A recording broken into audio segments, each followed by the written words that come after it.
I'm Styve. I read tarot to help you create a more beautiful life for yourself, a life centered around more than just surviving so you can experience transformative relationships, excel in your chosen career, and fulfill your purpose. Thanks for being here with me. I want to invite you to take a few deep belly breaths here, or whatever breath work you feel called to do now. You're welcome to pause the video and return, or just breathe while I talk. I'm going to explain what we'll be doing together. Today I'm sharing with you a timeless reading for each astrological element. I'll create a reading for earth signs, for water signs, for fire signs, and for air signs. We'll be focusing on digging beneath the surface to understand the limiting beliefs that each group is currently outgrowing.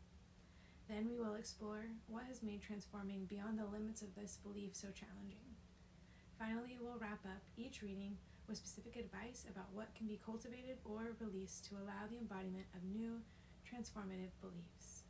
Before I start, I always say a prayer to call in guides and protection. If you're open to it, you can join me in this mindful, non-denominational prayer. Otherwise, you may wish to fast forward about 1 to 2 minutes to the start of the reading.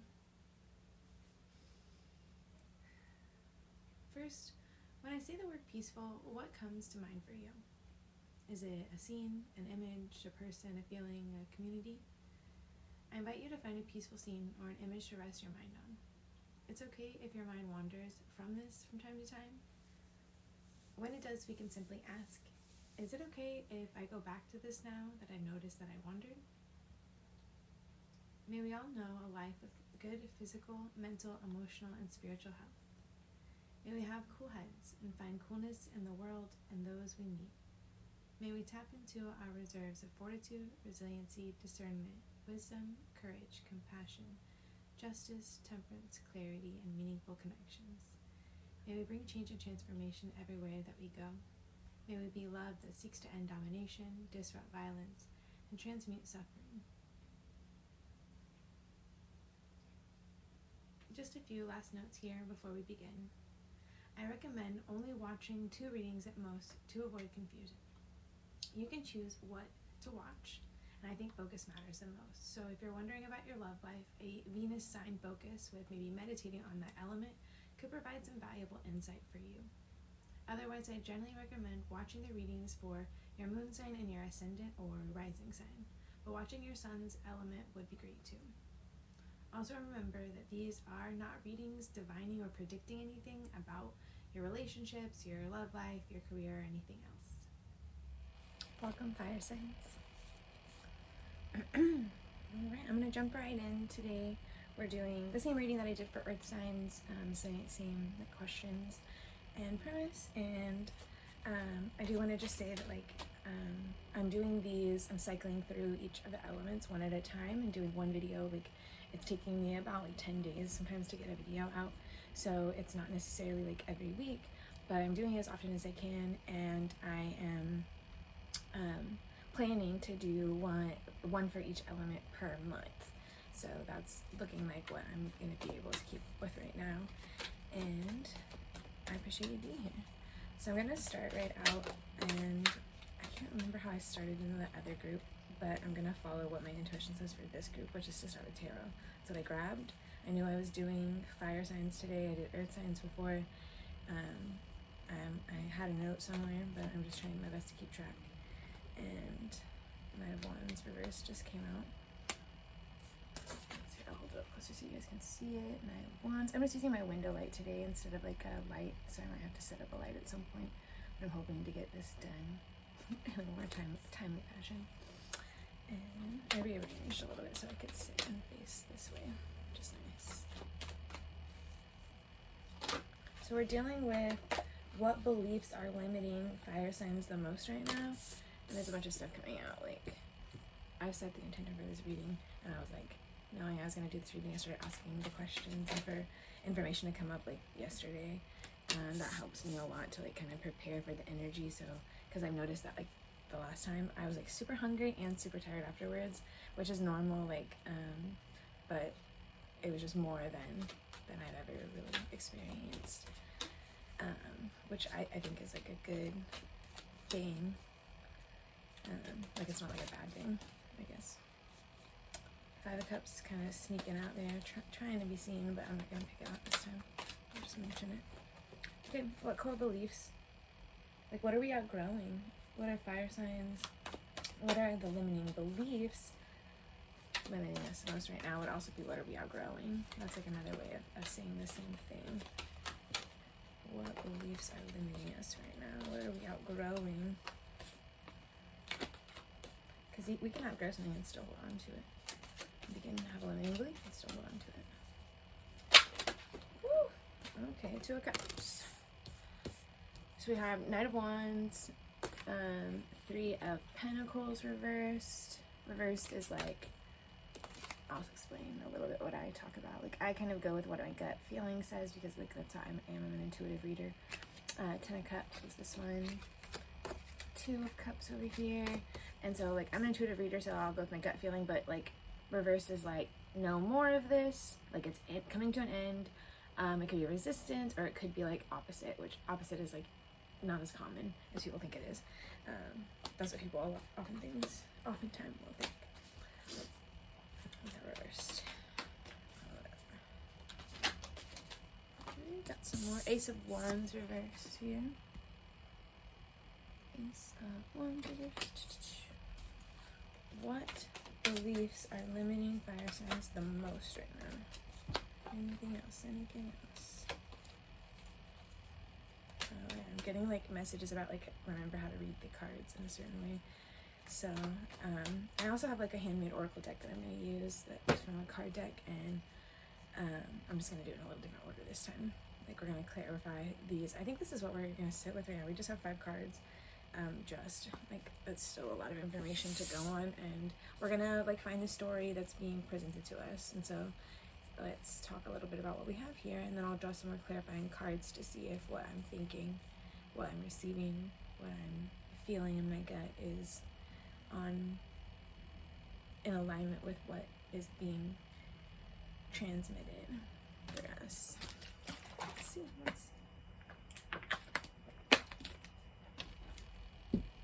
So the Knight of Wands reversed. This is like the end of, and so like Knight of Wands to me in its reverse mode like would be like, Knights are like extreme opposites of like really like useful, helpful, action oriented like stuff. And I think it's action oriented, at least maybe like, yeah, but so like to the extreme though, that's what I'm gonna go with that. Yeah, to the extreme, and then also like to the opposite. So like a Knight of Wands upright could be a really extremely like charming and flamboyant and like kind of in your face about it, and like a Knight of Wands reverse could be like really introverted, like still have some of the charm, still have all that stuff, but they keep it really like close to the like vest or whatever that saying is. So like that's what I'm seeing here. And can you clarify for us if that's like something I'm getting right, or maybe correct or add a little bit more to that story? Is that right? Like what you're seeing here, is that like somebody who's maybe a little more introverted? So oh, here we go, like the cards. I've got 2 cards. Okay, so we got 6 of Pentacles, have and have nots. Oh, and I just got like another part of the story from, yeah, and then 4 of Pentacles, but reversed. So 6 of Pentacles is like the have and have nots, because like this person has and they're giving it away, whatever. But there's still that like part of like, when we are giving and receiving of like, is this charity? Is this person thinking that they're better than me because they have, and so like they're saving me with giving me stuff? You know, like is there a power dynamic involved with it, or is it just love? And like there's just, this is part of the care that they're giving us. Like, is this of my friend handing me gifts, you know, which is what like I see. And perhaps like it's about that, like where we like used to dysfunction and used to things like dysfunction means that like power dynamics overpowered love dynamics. And like that's, at least that's like a definition that I would say, a dysfunctional family like operates more on power than on love.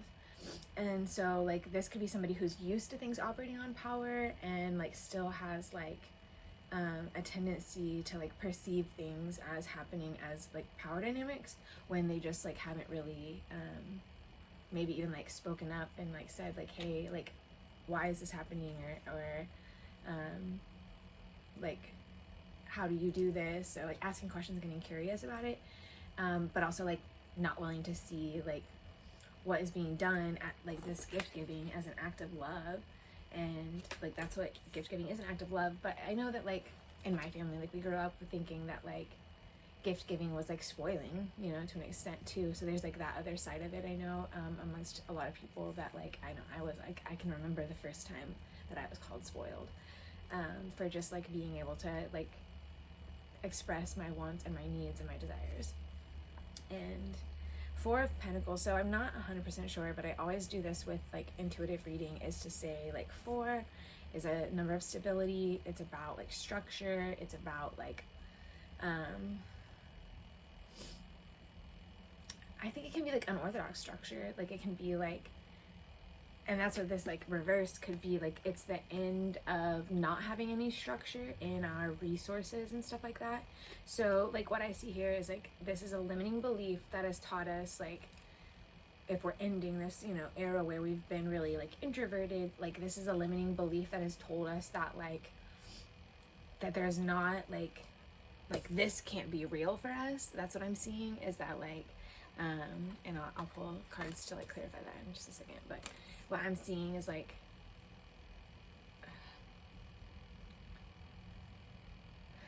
they have a belief. So I'm gonna just like say I'm a fire sign, I'm a fire rising sign, so I'm gonna say like if we, and this is hitting home for me, so that's what I'm gonna speak on it, I think, is that like as a Knight of Wands reverse, we're coming to the end of the cycle where we've been extremely introverted and extremely withdrawn into ourselves, like exploring solo polyamory. And not to say that that's always an introverted thing, that can be an extroverted thing, but like we've done all these things to like maybe be like decentralized, you know, centrally, of like wanting to be like, you know, independent.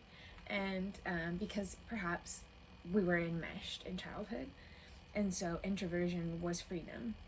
At some point, like whenever you grow up in a very like codependent enmeshed household and childhood, and go through life finding yourself, you know, like for me, I have been really sensitive to like signs of enmeshment of people who have like a tendency to like use codependent relational strategies and things like that. And like it's been something that I've had to like really find the language to be able to talk about, that like it's a crossing boundaries thing for me. Is like whenever somebody tries to be like codependent with me, like I can recognize that, and for me that's crossing a boundary, and it's really tough to know like how to address it, because it wasn't something that I ever got to address in my home life and in my childhood. So then I like carried on all these beliefs, you know, and like basically like introversion became like the thing. And like I've always wanted to be really connected, and I've always had an extroverted part, and I kind of just leaned into my introverted part like as much as I possibly could, while still like being connected. Like I've never totally like withdrawn and been like not on social media or any of that stuff. Like I feel like it's personally like it's an important thing for me to use my privilege. Like I have like a lot of time privilege, and a lot of like the resources that I have mean that like being active on social media is the best way for me to use my power in like a search for like collective liberation and justice. So that's what I see here, is like this distortion of being introverted, of saying that like then because I'm introverted, and because like for me like being like assigned female at birth, like I've dealt with like a lot of like disparity. Like I've had to like deal with like a lot of just not getting things that I needed, so then like feeling like things that I needed were not available to me, and that to me led to like this like feeling that like there's no possibility of stability. Like I thought it was like endless forever, that I would never have like financial stability. Like I just saw that the other day. I have like a sticky note on my mirror that's like, I want financial freedom in 2023. And at this point, like financial freedom for me is like having like a couple $100 extra in my bank account before my next paycheck hits, so that like if I have an appointment, or if I need to order like tacos, or like because like my blood sugar is fucked up or whatever it is, like I have that like safety net. Like it doesn't have to be thousands of dollars. Like for a long time I've been like, I need to make $50,000 a year and blah blah blah blah and this, and all that is like taking into account like a lot of different things. But I'm also like being realistic and thinking about like, what do I need right now is like what I have has been working just fine. So how can I go from where I'm working here, you know, and how can I go to like, you know, transition it for me. So, and realize that what I want is to feel well resourced, which to me is less about having like money in the bank in a savings account and more about having like a connection to a bunch of really like well-resourced people. And I don't mean well-resourced like we're all like financially wealthy. I mean well-resourced as in we like read books and like we like care about thinking critically about situations, about how to use people power, people who are willing to like listen to each other and have conversations about important things even when it gets really difficult and stuff like that. Like those are all the things. And the people that are willing to share resources, like instead of getting rid of things, instead of throwing away that pair of socks, is sewing up the holes in it and re-wearing them. You know, it's like those little things, those efforts that we can make, and like being able, like, you know, getting the free t-shirt from the event and giving it away to somebody who doesn't have a clean t-shirt unless you give them one today. And I know like those things seem like really small things, but they give people dignity and respect too, and it gets, you know, things, community going. And I think that's the thing is that like charity like gets a lot of like wealthy people out to like save a lot of like poor people, but it's also like an opportunity to be of service, and it's an inspiration for you to go and find a better way to be of service than through the charity model, I think. So like as a gateway drug, like I think it's a really useful thing. So like this, if you're hung up on this, like having people that are like wealthy that maybe aren't giving as much as they should be, which like totally is happening, and because we're getting up on like holiday season, and so we're getting into like the biggest like disassociation from uncomfortable feelings. Like that is what we do all holiday season long. We're coming up on that with like Thanksgiving coming up soon, and like having to make that decision. Are we gonna tell our coworkers like thank you but no thank you, I'm not coming to the you know coworker potluck because I don't celebrate genocide, and catch you later. And being willing to be that person that's going to say I have a dissenting opinion, because I think that's the thing is that like it's more and more and more uncomfortable, and the people who have the dissenting opinions can tend to also like isolate themselves off and just be like, you're only allowed to have this one particular dissenting opinion, and your dissenting opinions have to dissent in the same way that ours do, and should they not, you know, be of one mind with us over here, then you can go be of your own mind somewhere else. And I personally think that's the key thing is, you know, realizing that like this kind of stuff, this independent giving, like, you know, it's just being willing to be thoughtful, like around the clock. And I think that like the belief, again, we're dealing with here is that like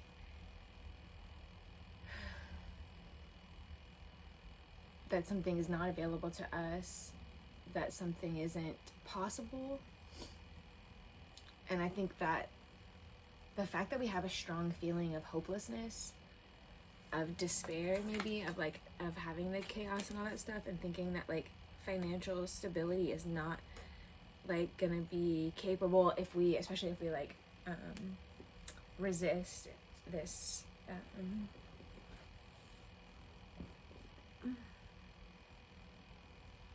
what's happening right now in Palestine.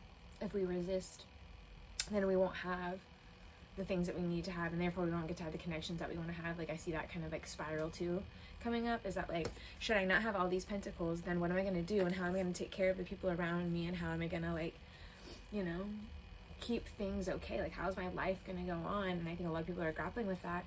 And like again, this is that belief that like if I do what is true to me, that's a fear. Like that's a fear that is sold to us through the media, through propaganda that we're watching, that says that should we be authentic, we will be rejected, and we will be then, and that rejection is like death. And so we get that, then we get that associated with us by watching TV shows where people experience, not just TV shows, but like movies, and by actually experiencing our own rejection. And through all these things, we get this enmeshed story with pop culture that tells us essentially that, like, if we are to be our true authentic self, and if that true authentic self dissents too much, you know, from the ruling class and the dominant culture, you know, let's say the dominant culture, then we will suffer the consequences of rejection. And that rejection, watching other people experience that rejection, we can sometimes empathize and experience that rejection almost as ourselves. And then we learn to avoid that rejection at all costs by changing ourselves to seek approval from people. And that is a very common thing, I want to say, first and foremost, and is a very, like, kind of like automatic thing. Like, we don't realize it because, like, again, that rejection goes back to, like, that animal instinct, that part of our brain that says that if I get rejected socially from my people who have agreed to love me for who I am, if I then, like, they accept me and then they reject me, then I have effectively killed myself, like, unalived myself, because I have removed myself from these connections. So we know on a core nervous system, bodily, biological level, we know that we need each other. And that's what we have to focus on, is that, like, that feeling is there, like, that fear of rejection, that fear of, like, losing the order of our lives and the structure of our lives and all that stuff is there because we know what is possible, because our nervous system is programmed that way. Like, it's set up to, you know, deal with that. But that fear is there not to stop us, not to freeze us, but for us to thaw out if we need to. And I deal with freeze mode, so I understand it, but to thaw out if we can, and then to move through that and to move forward at our own pace, you know, like, at our own pace, at a reasonable pace for ourselves. I think, you know, we have to be, like, thoughtful. And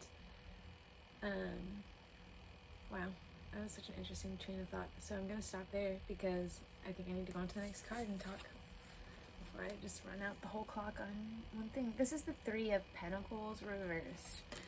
So that would be like Three of Pentacles. 3 typically is about community because it's like the Gemini number. So it's about, like, communication, community. It's about, like, expression, I was gonna say here, especially, like, because this is, like, somebody painting a person. So this is, like, believing that, like, we don't have enough energy to do what it is that we need to get done. We don't believe that we have the resources. We don't believe that we're connected to the people with the resources that will help us get our things. So then, like, maybe, like, not even getting past the beginning stages of dreaming. Like, we dip our toes in, and then we say, oh, no, that's not possible. So we're doubting ourselves at some point here. And that's what I see. I'm gonna pull a card, actually. Tell me if that's right here, what I'm seeing. I'm seeing, like, doubt of that we can go past this. Like, this is like a blockage 3 here. And what could be blocking us? Like, tell us more about what's blocking us. 7 of Swords. So some kind of deception that we faced before. So when we expressed ourselves before, or whenever we, like, try to put ourselves out there and try to, like, contribute maybe even to part of a community, we met up with a lot of deception of people trying to take advantage of, like, be opportunistic at the expense of our, like, peace and well-being and things like that. And so we're fearful of what it means to, like, really express ourselves. This is, like, classic, like, throat chakra, dealing with stuff. And I've seen that in, like, my own personal readings and other readings that I've watched over the last couple of months with fire signs dealing with that. Like, that has something to do with, like, what's going on with Mars right now and what it's going through. Like, Mars has been, like, in, like, a Virgo and some other stuff, and it's dealing with, like, how it strategizes. Like, Mars is the planet of action, but how do we decide what action to take, you know? And that's what I think a lot of us are dealing with. So we've got, like, a fear that bad things are gonna happen, you know? And what I got then was the Judgment card. And I don't know if I showed the 7 of Swords, but I can. This is the Judgment card reversed, so it's a bunch of people, like, looking up at an angel, you can see. And then here is 7 of Swords, which is, like, a person taking away some swords. And they look super cute doing it. So the judgment reversed is like because we're fearing this, we're blocking ourselves from like renewal or rejuvenation. That's what I'm focusing on with judgment here. Like there's like a calling that something we've been called to do, something that we've been called to like offer. And because of like this core fear that like when we express ourselves something bad will happen or something like that, that we've got this blockage coming up because of the deception that we faced before. And if you want my advice, what I'm gonna do with this is I'm just gonna like I've spent a lot of time thinking about it. I've journaled about the fears and the frustrations, and then I do a meditation after that, which is like a technique that comes from, I believe, from AA, and I got it from the Crappy Childhood Fairy. And I really like the technique, so I channeled my fear, I journaled my fears and my frustrations, and I asked them to be like that energy to be returned to the universe. And then I spent time meditating and decided that like I'm gonna see past the fears and the illusions of my fears and my frustrations. And that is something that is difficult to do, especially if they're really big and like there. Like if our nervous system is really activated, then it's gonna be producing thoughts, and those thoughts are going to produce feelings, and then it's like a whole cycle that continues over and over again. And so it's one of those things that it does take time. Like it's like a hamster wheel, and like we feel that way. Like I hear people talk about it, like I feel like I'm on a hamster wheel. I think that's when we're talking about that like idea, is that like we know all these things are producing one or producing the other, and like we really have to be like, it's like getting it's like getting moles in your garden. It's like getting like, you know, rabbits coming in and stealing your tomatoes. And you're just like, I get it, you need to eat, and like I get it, like this is just like the way that you do things, but I need you to not. I need you to not. So I need to find a way, and so we have to find ways to like deal with those things. And I'm trying to stick with the garden analogy because I think that's really helpful. It's been helpful for me. But that's like what I think of, is that they're not intruders. They're just part of the ecosystem. That's what they're supposed to do. They're doing exactly what they're supposed to be doing. But we have to, as the human who has the higher thinking mind, we're supposed to be able to, we're supposed to, and that's the thing is it take the time. If it takes you weeks to be able to get to a space where you can do that, then it takes you weeks. And everyone goes through those fluctuations of dealing with that hamster wheel stuff at different paces, and it's about different things for different people, whatever your fears are, or whatever your frustrations are. And if you're, being thoughtful with your actions and your behaviors and your words, then you're doing a pretty good job. And that's the best that most of us, that pretty much any of us can do. Be thoughtful. Alright. We're going to get deeper into these core beliefs. Still got some time. 20 minutes. Checking my computer over here, because I do have other questions, and then I forgot at the end I do have an 8-ball question, and I didn't bring my 8-ball over here, so I'll have to go grab it in a minute. It's over in that corner over there, but alright.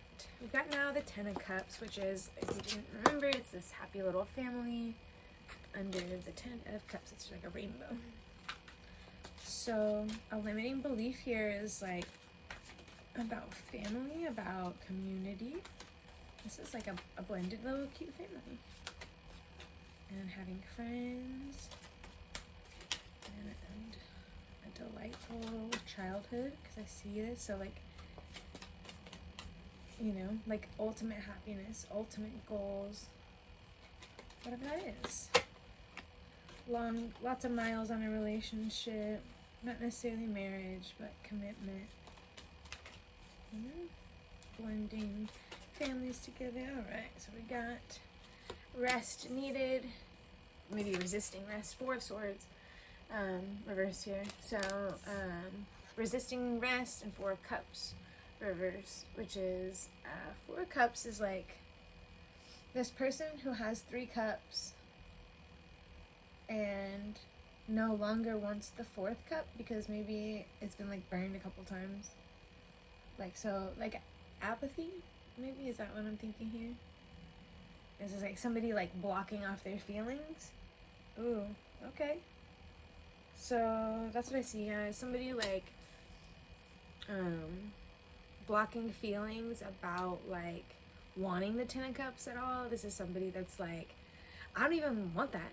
I want freedom, I don't want to be tied down. I don't want to be this or that. Like, that's what I see, is like So like somebody's leaving as introverted where they thought they were like, I'm fine being alone. Maybe I'm just meant to be alone even. And instead of like staying in that as a fear, because it's a fear-based thought. So like the thought itself may not sound like a fearful thought, but it's a fear-based thought. Like it is produced from a fearful belief. So the fearful belief being that the Ten of Cups isn't available to me because I'm radical. The Ten of Cups isn't available to me because I grew up poor. The Ten of Cups isn't available to me because I'm gay. The Ten of Cups isn't available to me because I experience sexual violence. The Ten of Cups isn't available to me because I am disabled. And there's all of those things that like, those are all thoughts that I have had myself. And we're like then turning off, effectively like denying a part of ourselves, denying that we ever wanted this cup ever at all, even whenever it's there right in our face, waiting for us to just reach out and grab it. Like all you have to do is be willing to push past the apathy and recognize that is living in our apathy in alignment with our values. Because if my value is to appreciate what I have and take responsibility for the things that I care about and like this and that, then I should probably face my feelings about that cup, and I should see if I really care about it, then why am I treating it like I don't care about it? And is that disciplined of me? Like, am I respecting myself? Am I respecting my wants and my needs? Because I have the right to do that. Actually, I've set boundaries with other people for not respecting my wants and my needs. So who am I to step to other people and say, you need to respect my wants and my needs, but I'm not going to do it for myself? Because that's what apathy is doing for me, is saying that my wants and my needs don't matter, but I'm going to expect everybody else. And I know that I've been like kind of in a rage about it before, even like when I've been apathetic and asking other people to help deal with things. And it's like, because I won't give myself that love and that care and attention and that like permission, and stuff. So, then the Four of Swords reversed was like resisting rest. So this is like, take time, like let those walls down. And if you can't go back and run to that and go grab that cup right away right now, then at least start making the mental like moves of like moving away from apathy, of dealing with that. Ooh, that's a lot to talk about. So it's funny. After I channel like a lot like that, like I'm channeling the whole time I'm reading, but after I channel a lot like that, like it's like disorienting for a second. It's the best way to describe it. All right. So then next we have the Two of Cups. Two of Cups. It's like two friends. That's like what I most often take this. So like, is friendship possible? But also like, can we be friends with ourselves? That's what I see here. Because so like one of these people is, so this is like me. Whenever you can see, I have short hair now. There was a time whenever I had long hair like this on the side, and this is a person who is standing in water. They're in touch with their emotions, This could be like my inner child right here, because I used to wear dresses and stuff when I was an inner child, and it was like really important to me. And I wore dresses like all the time. I still wear dresses. But then over here is this other version that's standing on the ground. That's like, this is the way things are. I have to deal with real life. I need to make money. I need to have a job. I need to be successful. Like all of those things coming up over here.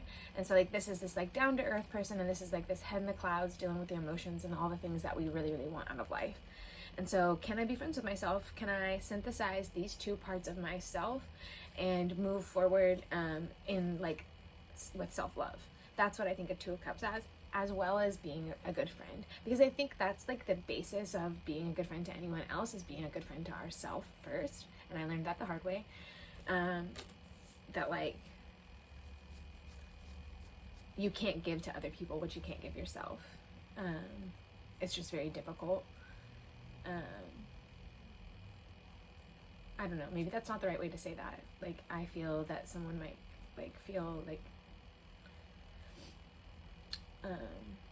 cornered by that particular language that I just used, but it's very difficult for us to give other people what we do not give ourselves.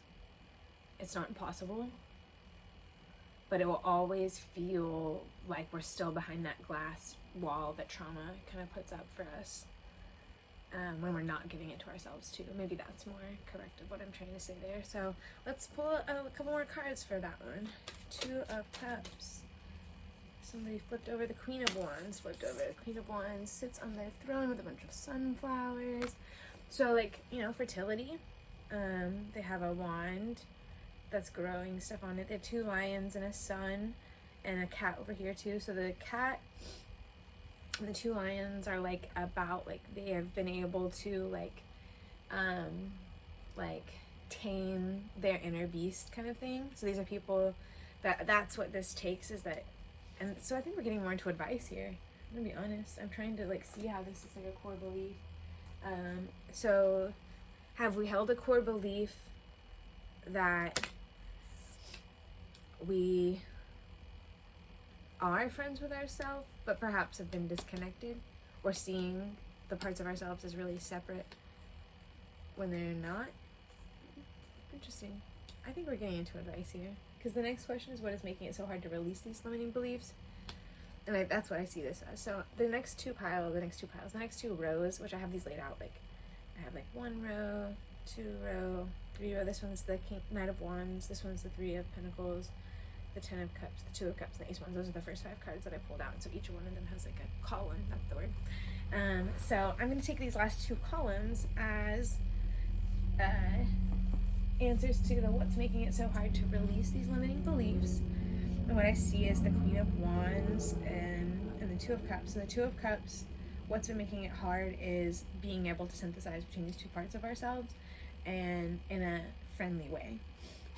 Getting these parts of ourselves to talk to each other in a way that isn't degrading, dehumanizing, and disparaging, but is like appreciating the value of those. And so I think the easiest way, and this is from personal experience, I think the easiest way to recognize when there is a part of ourselves that we are in conflict with is whenever we also feel the need to be in conflict with people around us.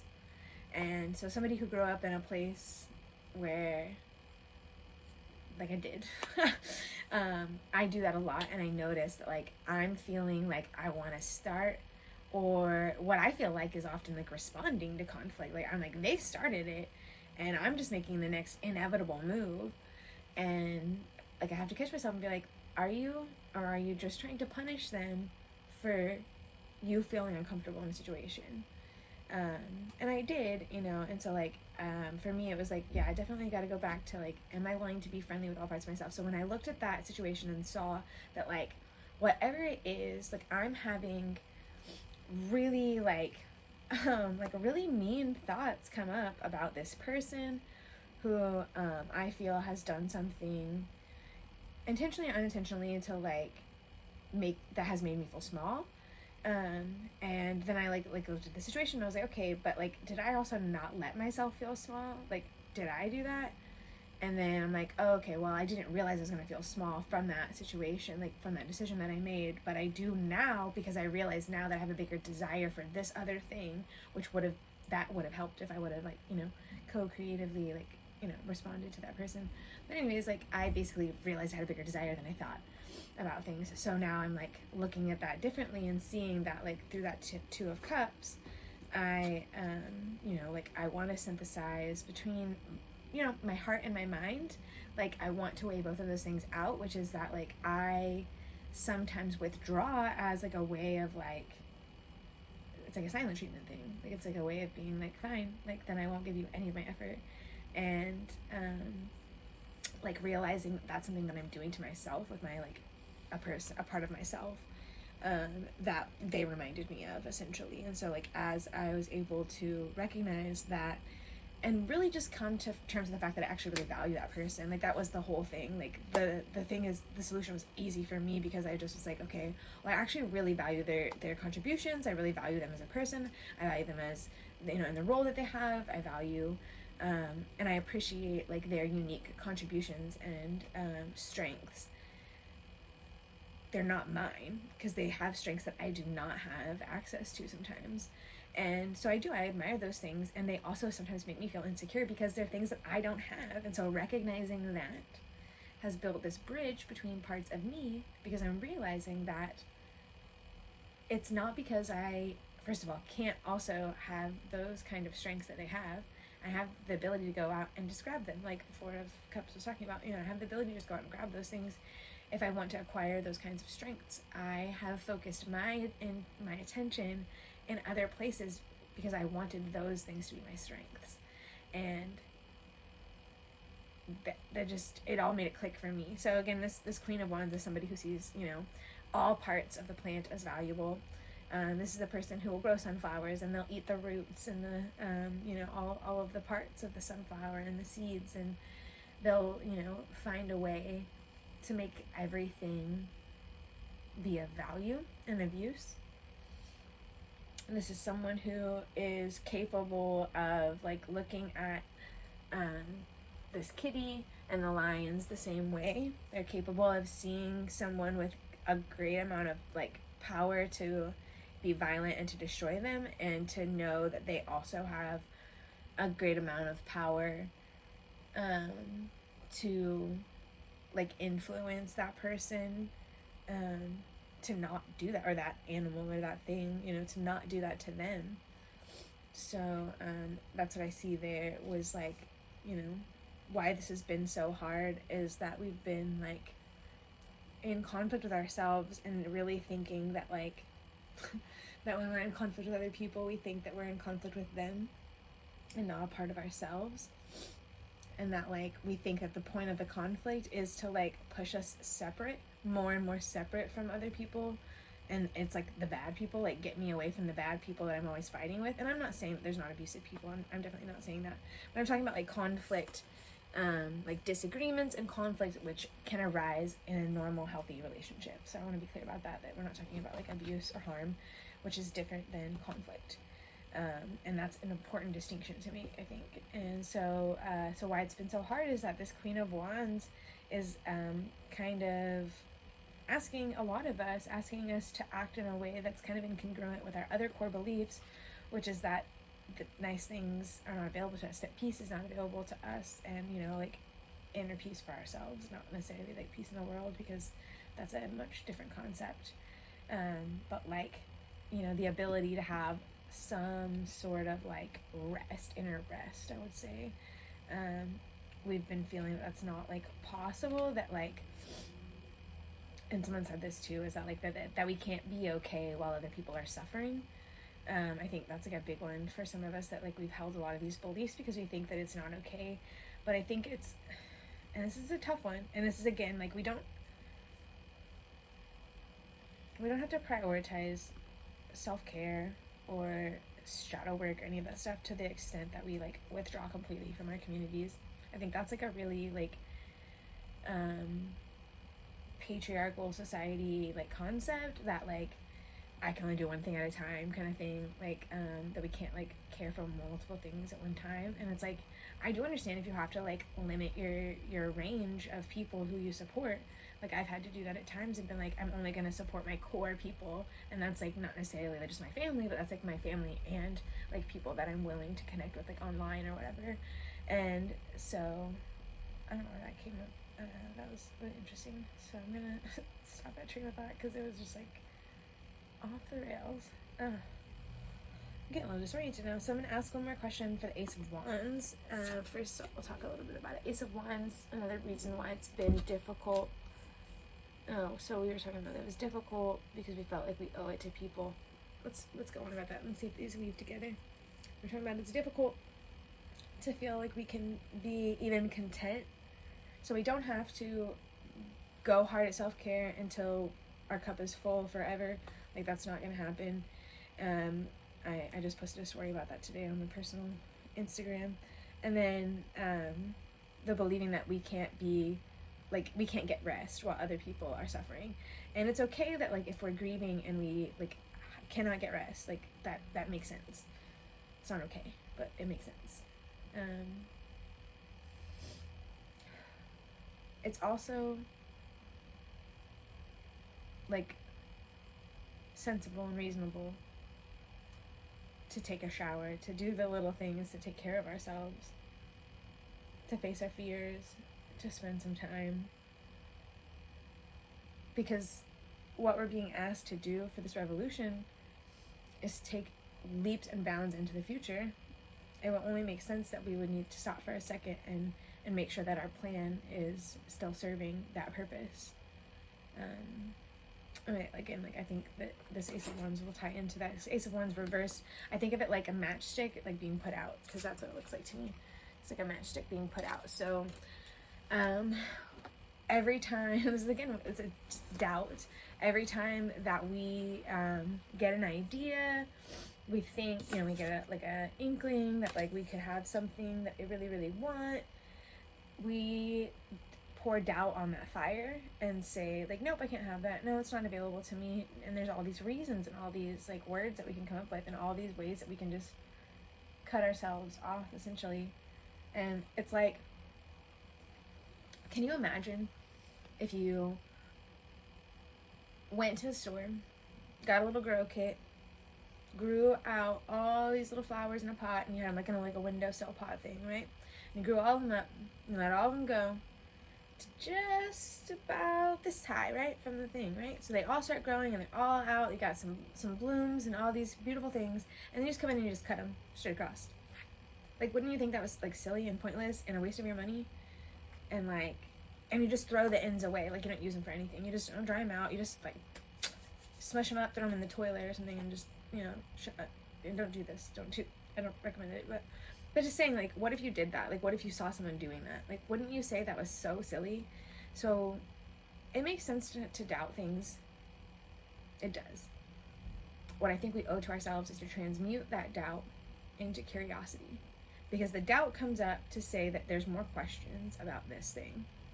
But we have those questions because we really want the thing. I wouldn't have strong doubts about it if I didn't really want it.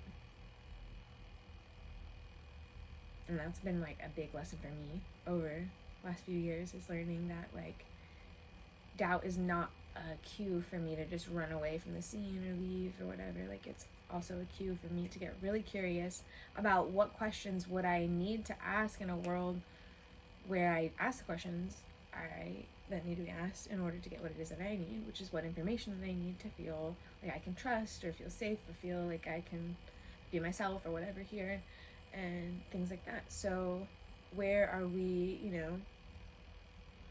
pouring doubt on our dreams? Anything else for us here as far as why this has been difficult? I think good time here. 45. Nine of Pentacles reversed. Nine of Pentacles is this person kind of like counting their harvest, like seeing what they've done. So that we haven't been able to because of that's so okay. So this is the relationship, and I've talked with this with a couple people. And the same way that we build confidence is the same way that we like squash doubt. Squashed out. I don't know if you heard me give a clap at the same time. I have a tendency to do that sometimes. So what we're seeing here is somebody who is pouring doubt on the fires of their desires because they have not yet looked at all the ways of all the seeds that they've planted have already turned into fruitful trees back behind them. And I know I have this I got the Channy affirmation deck, and I got this card that says, the seeds that I am planting already contain the blueprints of their potential. I don't have to force them to unfold. And that like really struck me, because I was like, that's true. Like, I believe that, but that was a good way to say it too, because like, it's not our job to sit there. Like, we tend to the soil, like seeds of friendship. We can look at and that's the thing is that when we think about success, we think about success in our professional life, and we think about it being a completely different ballgame than our personal life. But I think it's really important that we go back through our personal life and we say, like, I have this friend and I've had them for a really long time, and we've been through some shit, but we've got through it. And we were able to get through it because and then we look back at the ways and we take count. We take count of the ways in which that we have overcome doubt, that we have done things that we didn't think that we were capable of doing, that were really uncomfortable to do, that were really difficult to do. We look at the ways that we've overcome what felt like something we could not overcome. We've looked at ways that we've like challenged ourselves to push ourselves out of the box and stuff that we've kind of put ourselves in the beginning, or that we were put in by other people. And this is just going back and saying, these are all the ways that I've already been successful when I sought out my desires. These are the ways that I found joy, because I went after my desire. Imagine how much more joy I could get, because this desire is even greater than that one. And so this is a reminder to say that, like, it's been difficult because we're not looking critically at our past and saying, look at all the ways that I've already overcome all the things I thought I could never overcome. And here I am still, and I can overcome this thing too. Let's see.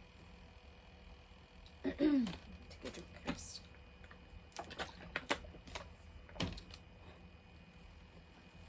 I'm going to go on to this other deck here. I'm going to go into my Oracle deck now and ask the question, how can new expansive beliefs best be cultivated and embodied?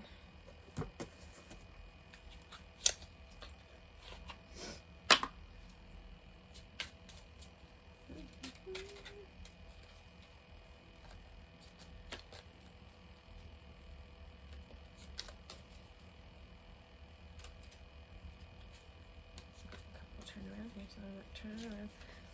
I'm going to shuffle it a couple times. Oh, I didn't want to shuffle.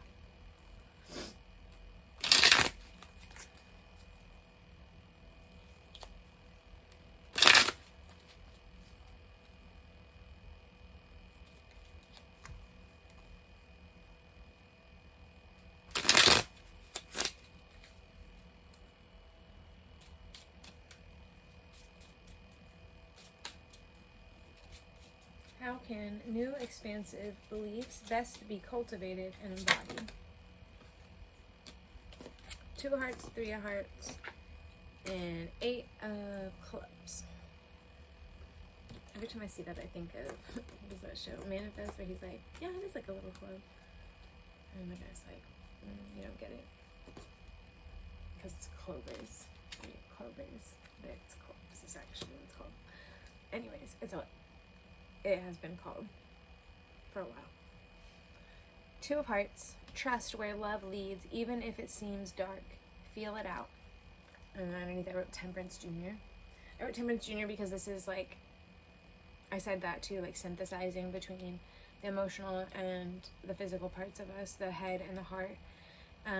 Same thing is so like ready to be expansive. And that's the thing is that when we grow up in a traumatizing environment, in a restrictive environment, and then we go out and we find love, we kind of want that love to be restrictive too, and we're more comfortable with something that is familiar, that we're more familiar with that pain of having more restriction. When we then find expansive love, we're not necessarily willing to trust it, because expanding beyond our limits feels really scary. And if we're not prepared and planning, and if we spend too much time being present, because love requires us a certain amount of presence, so then if we're doing all those things, then we're not going to be prepared, and we're not going to be ready for the next disaster. And it's not to say there's not going to be disaster to come up, but we have to make time for love too.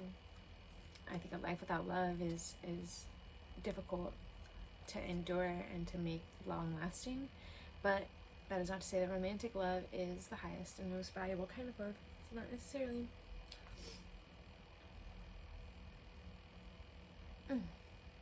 Next is 8 of clubs. We regenerate, we decay. Amidst all this chaos, we grow, we live. We regenerate. We can have a generative conflict with ourselves, with other people. We can regenerate, and transmute things. We can regenerate and go from being completely burnt out to renewed and restored. We can regenerate from being a physical, productive being to being a restful, introspective, and still deeply connected being, I think. So there's a lot of opportunity in there. We decay, we regenerate, so we're always going through these cycles.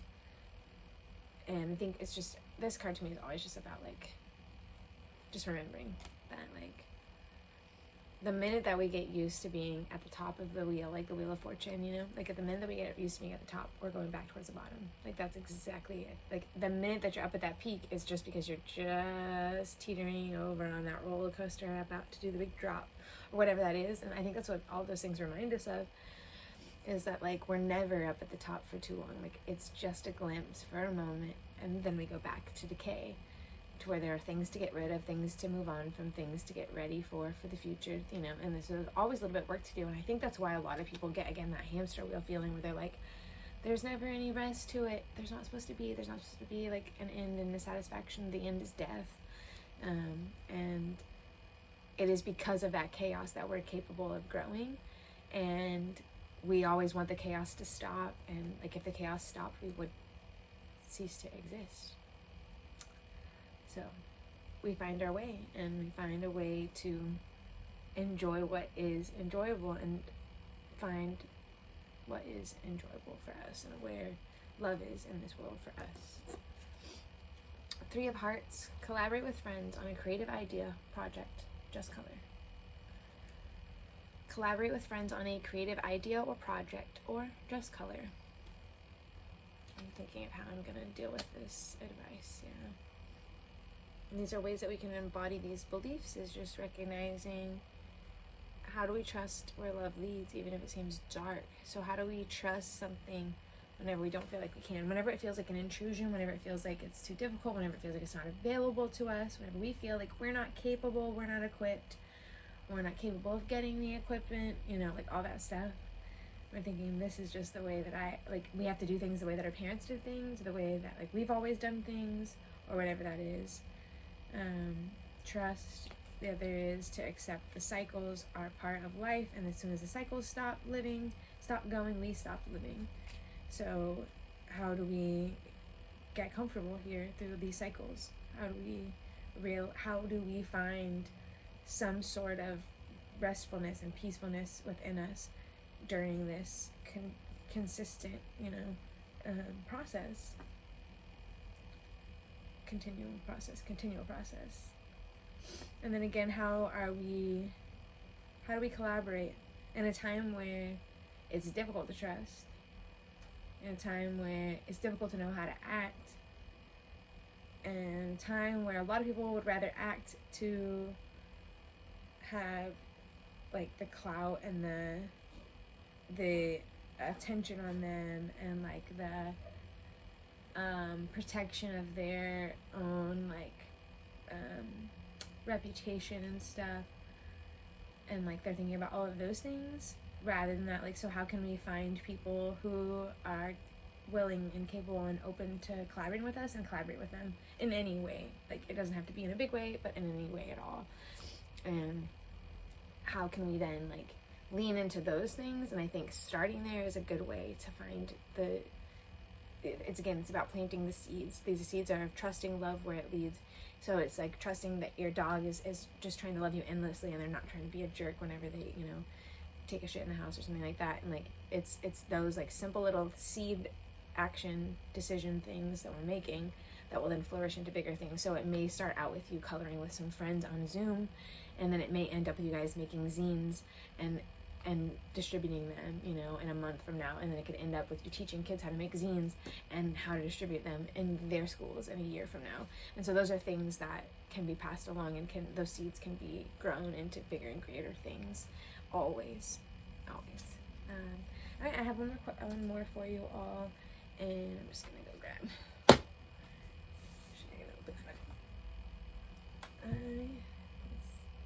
I'm gonna grab my 8 ball. Just think of your yes or no question. I'll be right back with that.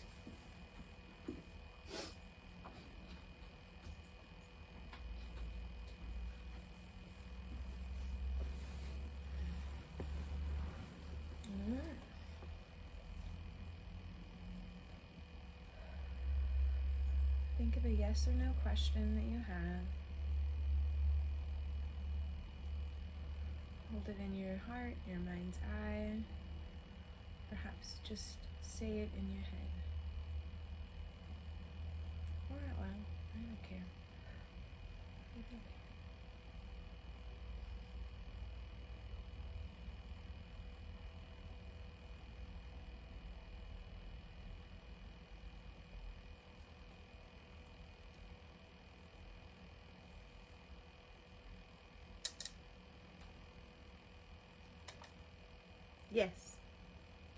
just a yes. Alright, I thank you all for being here. Thanks for watching. I'm reading from a little note over here to make sure I say the things. Please like this video to help it circulate to more people who can benefit from it. You can also comment below which elements resonated for you and what you enjoyed about this. If you have any other questions or you want to see any particular content about anything that I mentioned a lot of different things throughout this reading. So core beliefs, limiting beliefs, nervous system stuff, anything else that I may have discussed here. I would love to know your thoughts, and I would definitely take all that into consideration. I thank you again. It's been a real pleasure reading for you all. Until next time.